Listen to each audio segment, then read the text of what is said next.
Hello, and welcome to our weekly digital strategy chat brought to you by Denver Data Web. We are a digital strategy company, so we help our clients overcome their unique challenges with a goals-focused approach to web development, web design, and digital marketing. My name is David Zonka. I am a digital strategist here at Denver Data Web, and with me today we have Tom. Tom, go ahead and introduce yourself. Hi, Tom DeGurley with Denver Data Web, president and founder.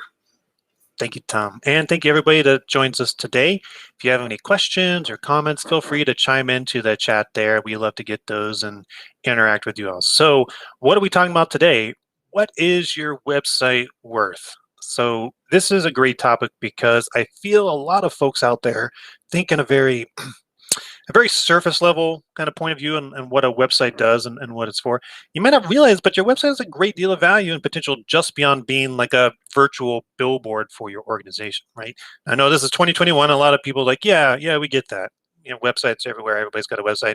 But if you're trying to grow your company or perhaps, sell or even exit your business, your website can be a powerful tool for maximizing your efforts there. So some things we're going to talk about today, me and Tom.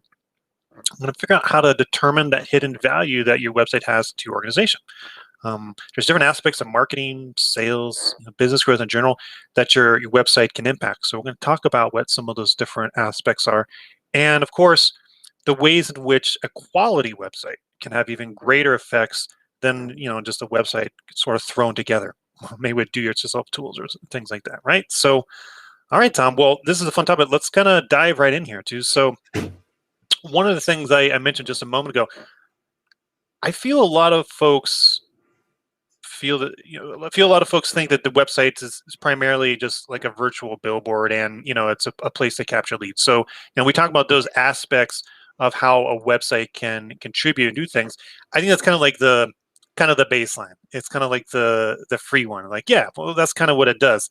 And we know between you and me, because we talk about this a lot, that there's more to it but I think a great place to start here is, the difference in lead generation when you have just, I don't know, a crappy website versus one that's really put together with strategy, right? Thinking about what is you're trying to achieve. I mean, is it really possible for somebody to invest a lot in their website and then get, even better leads than they might ordinarily? Absolutely. Really, the bottom line is that what we've seen historically is that the results we get out of our marketing efforts are very much hinge entirely on how much strategy we use. So if we go into it really with a half-baked plan and just hope for the best, that does not tend to produce dividends. However, if we really think carefully through what we're doing, and align the content, everything very strategically toward those goals, and do it in a measurable way, you can get very tangible return on investment. And the difference is literally the difference between losing lots of money and making lots of money. Well, which one would you rather do, Tom? I don't know. Here's the $1 million question. So strategy helps, I guess, is in a competitive environment, you want to hedge your bets however you can, and that's one way you can is by using good strategy. What are some of the ways that strategy can play out? I mean, I feel like off the top of my head, is pre-qualifying, is that somehow fit in that? We've talked here about like calls to an action and stuff.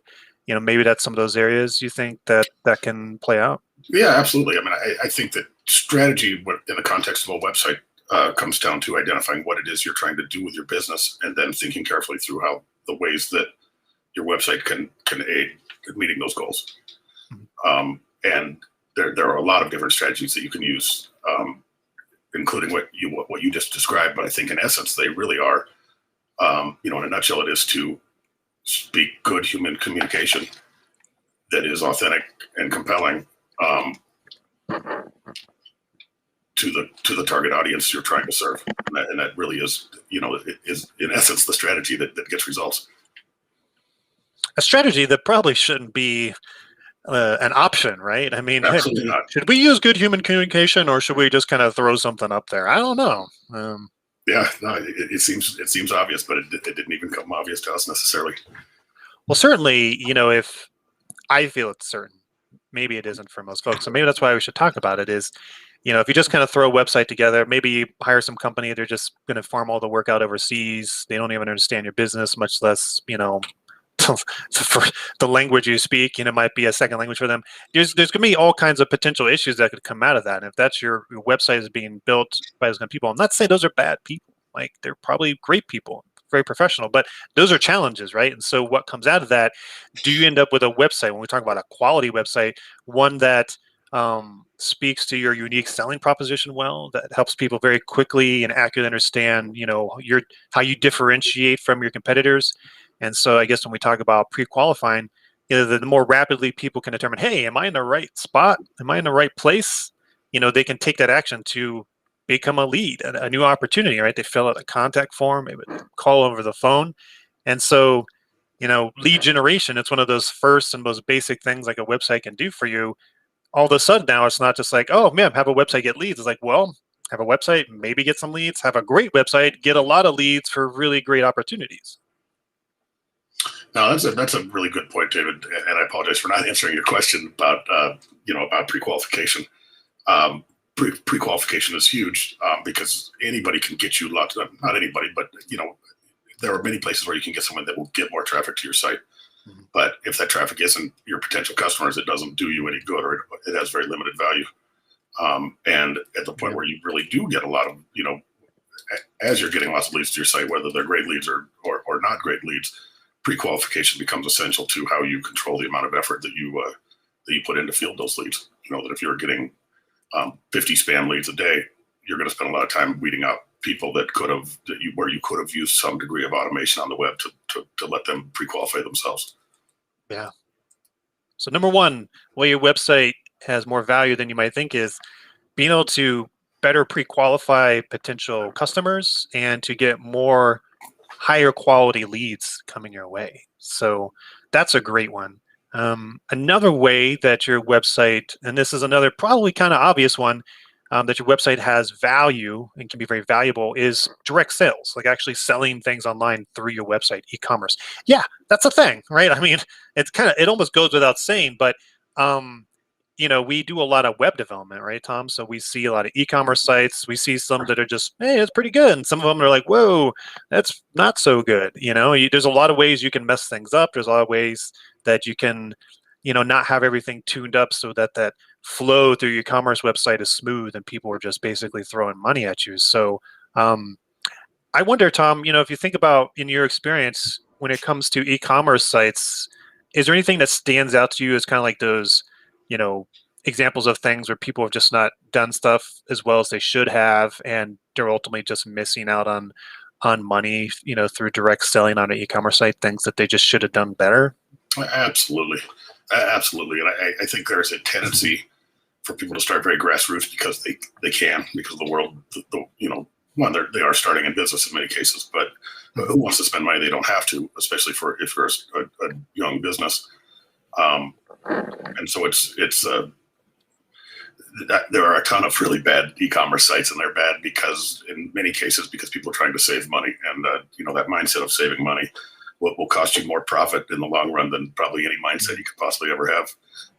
That really what should be done is to think very similarly to how I described the website, is to hedge your bets strategically with regard to who is it that you're communicating with, who do you want to sell these things to, how do you communicate that you have them and connect with them, and then how do you engage and take the next step. So that's really the bottom line, is making it extremely easy so that you can attract people and turn over sales quickly, and take advantage of that automated component. And this area that you're talking about, e-commerce, represents the largest value driver when it comes to a website. That marketing is really great, and that is why most people have a website. But if you have a web presence that actually automates the generation of money through an e-commerce store or a software as a service offering, an application, things like that, you've eliminated the manual effort, or have reduced drastically the amount of manual effort necessary on the back end to generate those revenues. And so the profit potential is vast, which is why people will pay arguably fairly large software development prices to build something of their own, because the gain is almost infinite. Kind of like a money tree. Like a money tree. I would love to plant a forest of those. Yeah, I mean, I know in throughout my career, at various stages, embarked on some very content marketing heavy projects and endeavors. The classic idea is, hey, build a website, get people there, and then put up some advertising and make some money. I mean, that's essentially how newspapers were, but then, news sites, Bloomberg.com and The Guardian and all that stuff, right? But, even better than that, you make a website, get them to come there, and then sell them something. Like cut out the middleman, the advertiser. You need to negotiate with the money. Let's have a product. So if your e-commerce site isn't really dialed in, you get them to come there, but they're just like, I don't know, how do I buy this? This doesn't work. This is clunky. I don't understand the details here. Why are they asking me these questions? There's all these different, seems like there's these different pitfalls that you could land in that just make the process less smooth. And then ultimately it's just this classic thing where it's like, don't get in the way of people trying to give you money, right? Get out of the way. Just let them do it.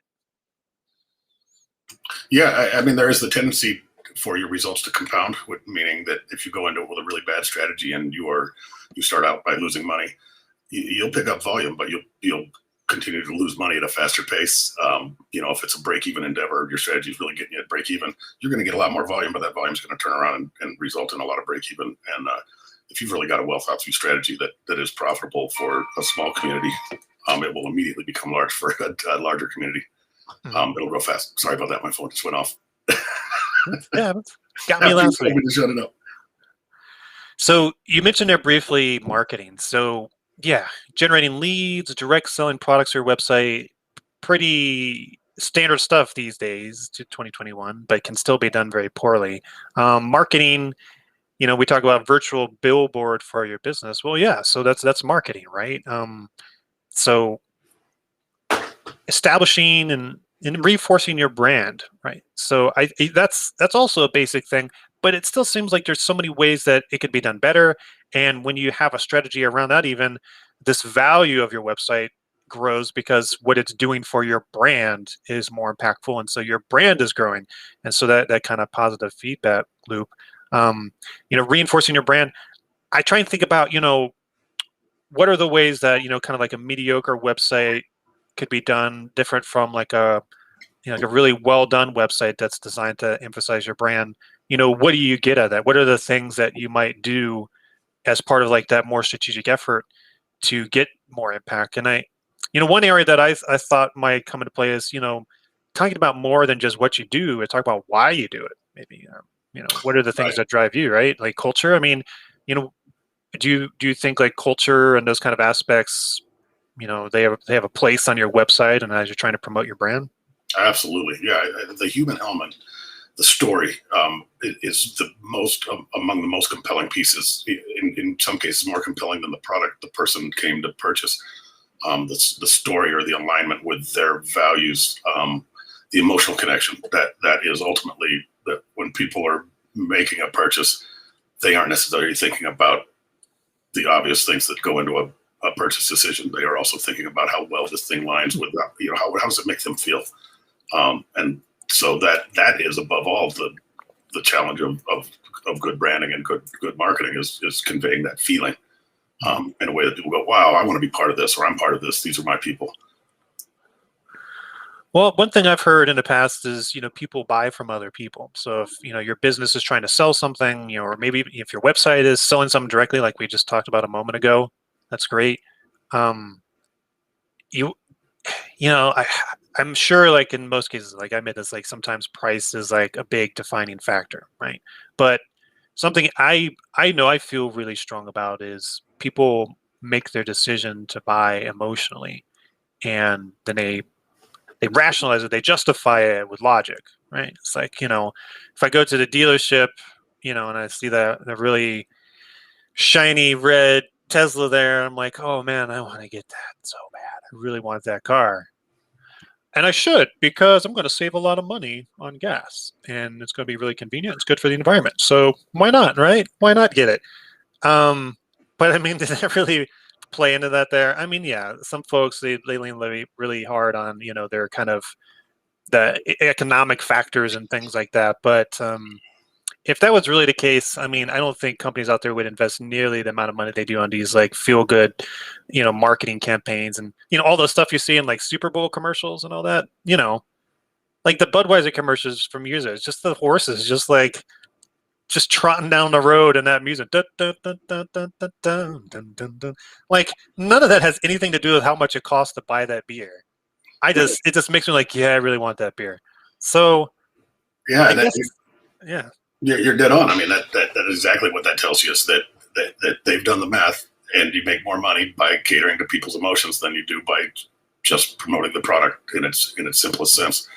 And it becomes clear if you look at even the grocery store and look at the generic brand of beans, which aren't really a thing, but the lowest priced brand that's there, if you'll call it that. It's not getting the lion's share of the purchases. Whereas you would think, if all things being equal, people would just buy the product that costs less, and they simply don't. Even people with very limited funds go and buy the thing that has a slightly more emotional connection than the bottom barrel of the barrel can of beans. Bush's baked beans. Roll that beautiful bean footage. Now, some people, their culture and their emotional, their emotional compass leads them to bargain, arrangements, which means that, yeah, you're going to get people that are going to buy the cheapest can of beans, but they are people that may be more aligned to the mindset of having the cheapest can of beans because they're an extreme cheapskate, or whatever it is that is part of their kind of core value system. Yeah. So I guess that kind of goes to show that a really great website, one that's going to have more value to your organization, more value to your brand by reinforcing that brand, by demonstrating what your culture is, like making it possible. Because I guess in some cases, people don't even make that possible. They don't talk about those things. So they end up basically forcing a customer in a place like, well, I don't know much else about them, so I guess I just decide based on price. But if you talk about why you do the work you do, that you're passionate about it, that you can tell you really put in your all because you just love doing this stuff, and you can see pictures of the team out there working hard or whatever it is, like that, it seems like me that gives a lot more latitude for those kind of emotional decisions, wouldn't you say? Yeah, I mean, in the simplest case, people just don't want to look at unhappy people. So, you wouldn't put out a site that has a bunch of people looking depressed or something looking agonizing. So building an image of something that's positive is a real key starting point. Even if sometimes that positive thing does represent, a challenging virtue, or, those kind of things. They aren't always all smiles, but they are always have something underlying that people can grab onto and feel good about.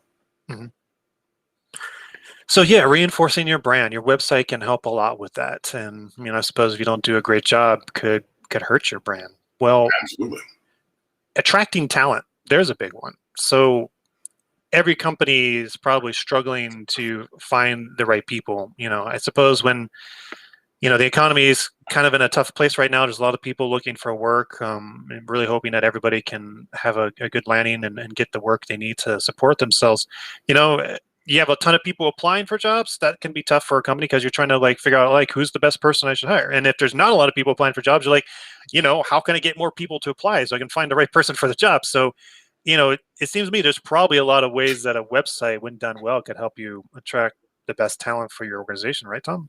Absolutely. And I often think of the old days when, people would go to the old job classifieds and look for a job, and it was that was a very limited market. That's the only place people looked, and it was pretty straightforward. And it's not that way at all anymore. That you can't just open up any one resource to find a job. And so it's a challenge for people looking for jobs, but also a challenge for people looking to find talent. And as you mentioned, it may be a different challenge when the economy's good than when it's bad, but it's always something that companies need to deal with. And courting talent is very similar to courting customers, in that there has to be, in fact, in a lot of cases, these are people you have to work with every day. It's really important that alignment is there.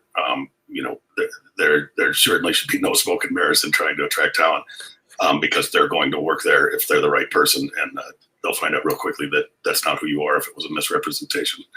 But in a competitive market, and honestly in the modern world, you have to be visible as an employer in places other than the prevailing platform like Indeed.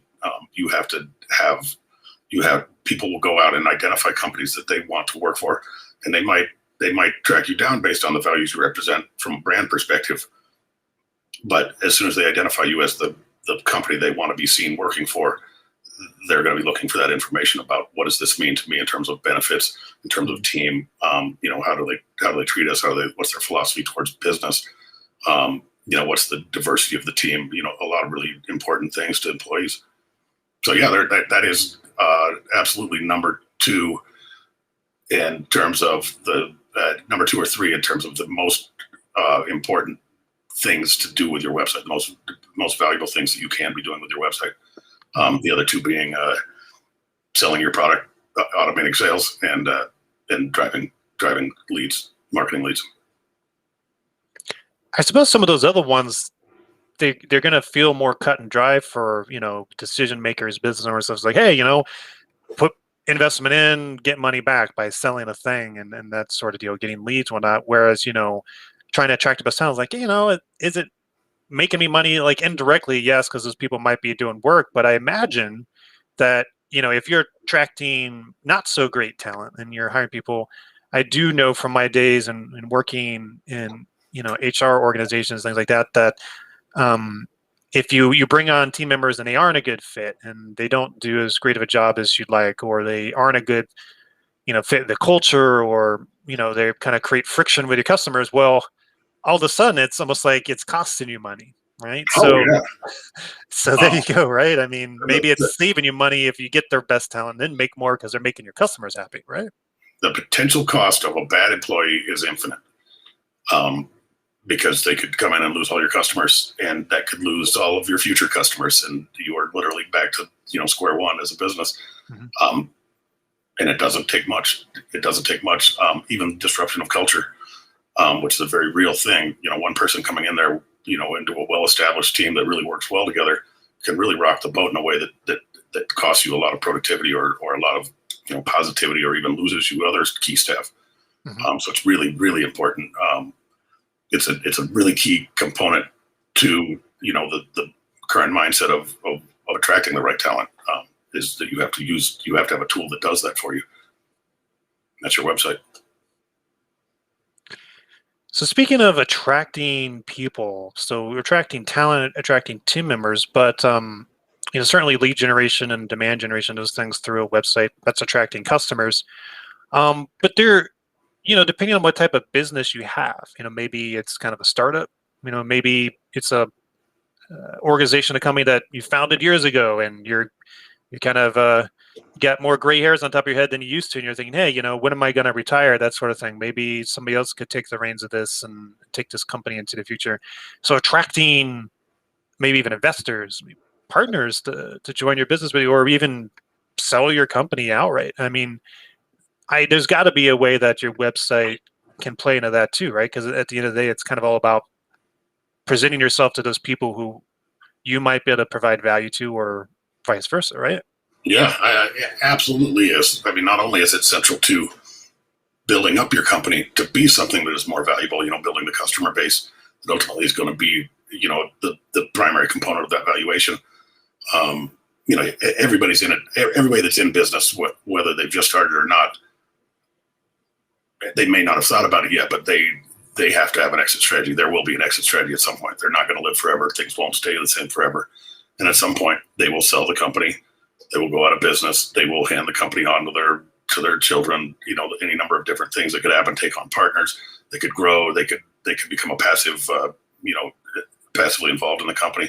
But everybody has very authentic interest in the long-term outcome of their company, and that an exit strategy is always the case. You may not think of it on day one, but eventually you will think of it, especially if you're successful.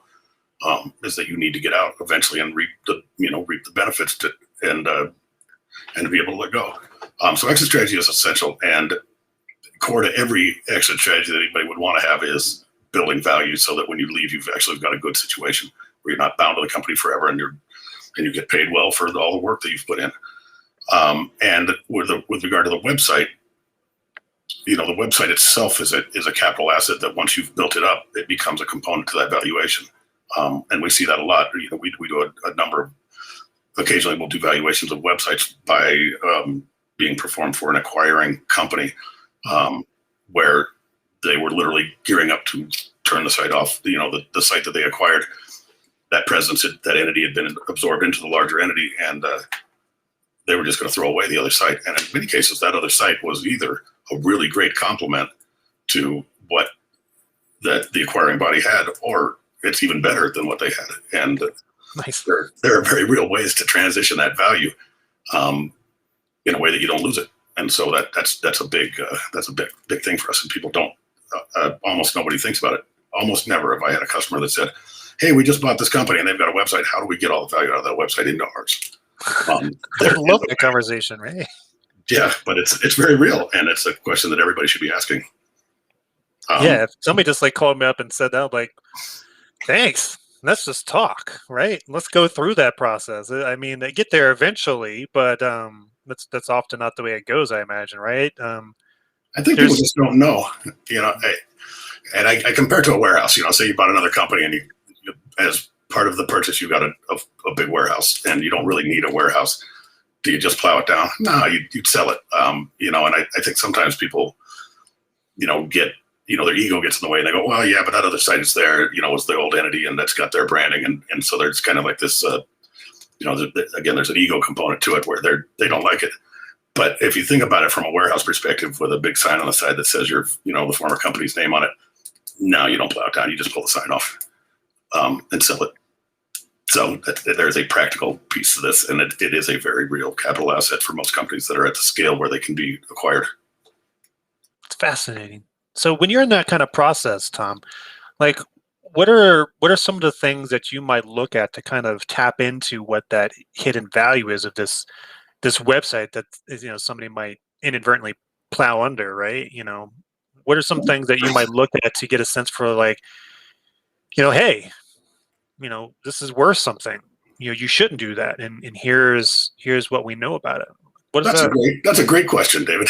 That really is a very good question, and I didn't come prepared for this. There's got to be some things like, do we look like some SEO factors or like lead gen factors or things like that? Measurement comes down to, first and foremost, direct dollars that are being generated from the site. So if it's e-commerce, that's going to be your biggest influencer, is what's the profitability of, what's the volume of revenue that this site's driving. Mm-hmm. The second factor is the marketing value. What is the value of the clicks and the visitors coming to the site to that, the purchasing entity or to somebody else that they might be able to offload it on. Mm-hmm. And that is substantial, and it feels intangible, but there is a way to get a valuation out of that stuff. And the benchmark we use is the click value that one would pay to do paid advertising on those same keywords.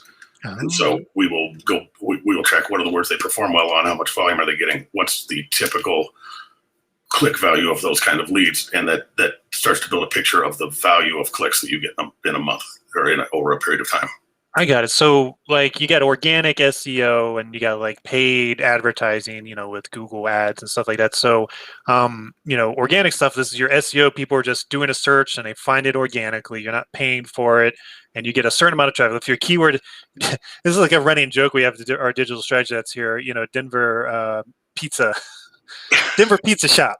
So let's say, you rank really well your website for Denver pizza shop and you're getting a lot of traffic for it, 100 visits a month or something. You'd probably like to do better, but let's say that's a nice round number. Now, if there's a certain value, there's a certain cost, right? Is what we're saying, like if you were going to pay for this. Maybe you got a website that doesn't have that great SEO and you got to pay for all the traffic to get 100 visits to your Colorado Springs pizza shop. You got to pay for it all, right? So, or in Denver, it's the same keyword, right? So let's say you get those 100 clicks and maybe it costs $2 per click, so the click value, I gather then, for this company that's got that organic 100 visits, that's like $2 per those visits, like $200, right? So you could say that's the value of that traffic because you don't have to pay for it. So, Right. Yeah, that's exactly right. Well, and if you were paying for it, the value would be the difference between what you paid and what you made. Mm-hmm. But in this case, we're talking about stuff that, organic results that you're getting that we are equating to the going rate for the corresponding paid ad. And because it's a bid-based system, it tends to be a good barometer of what will the market bear mm-hmm. for a to, if somebody was to go out and, for example, purchase a lead that had a 20% chance of closing for their service, that's kind of the equivalent. Right. Gotcha. Yeah. So and then if that website, if you're attributing revenue to that, right? So if your business is coming out of those leads or generated through the website, then that's all tied together, right? And if you quantify, that amount of revenue that's marketing derived, then that starts to paint a really clear picture. Actually, it just doesn't seem that kind of fuzzy at all. Like, yeah, we made this chunk of money, and it was derived through the website, and and we didn't have to pay anything above and beyond because it's got really strong SEO. So yeah, so if you start looking at those numbers, I gather, and you're such a more experienced business person than me. So this is kind of stuff I kind of work my way through mentally. But my idea is like, hey, you can start looking at this revenue. So certainly that can factor into if somebody's going to buy a company, actually, you do some kind of evaluation stuff like if this is how much revenue it makes, maybe you do a multiple of that is what it's worth. Now this is a capital asset that's contributing to that revenue. That's pretty cool stuff. Yeah, and it's fascinating because it for a company that's been around and has really gained a large market share, that value is huge. It can be very huge. Yeah, I could see that. I mean, it's certainly one of the factors that contributes to a website's strength, and from a search engine optimization standpoint, is how long that domain's been around. And as an SEO strength grows, we call that, it's like domain score and things like that. And so, if your business has been around for a long time and your website's been kicking butt and is pretty consistent, then yeah, I would imagine that should definitely be a big factor if you're going into negotiations with somebody who's looking to buy into or buy out your company. Absolutely, and boy, if you were buying and you had someone you were buying from that didn't realize the value of their site, that'd be a huge opportunity. And I don't think people think that way right now. Mm-hmm. What I see is that for the most part, people discard the domain and redirect it to theirs. Wow. Almost like throwing a bag of money away. Almost like throwing a bag of money in the trash. And who would don't do that, people. Just don't. Talk to us first, please. We can help. You won't regret it. That bag of money. That's an idea for our next display campaign. Just hold a big bag of money. And it's rushing in to catch it. Don't throw it away. Well, that's great stuff. I could see a few chats coming out of this in the future because these topics are so interesting. We could dive into them each individually much more. I think we're about at our time for today. So thank you so much for sharing your insights on all that, Tom. Really fun stuff. We did cover a lot. But hey, always look out for our digital strategy chats each week. They are always the same time on Fridays, so 11:30 Mountain Standard Time. They're on YouTube, but you can find us just about anywhere. So our website is denverdata.com. You can find us on Facebook and LinkedIn. Just do a search for Denver Data Web. But certainly make sure you subscribe to our channel here so you can be updated on each new digital strategy chat. Different topic every week, always full of valuable insights. Thank you so much for everybody tuning in, and we'll see you next time.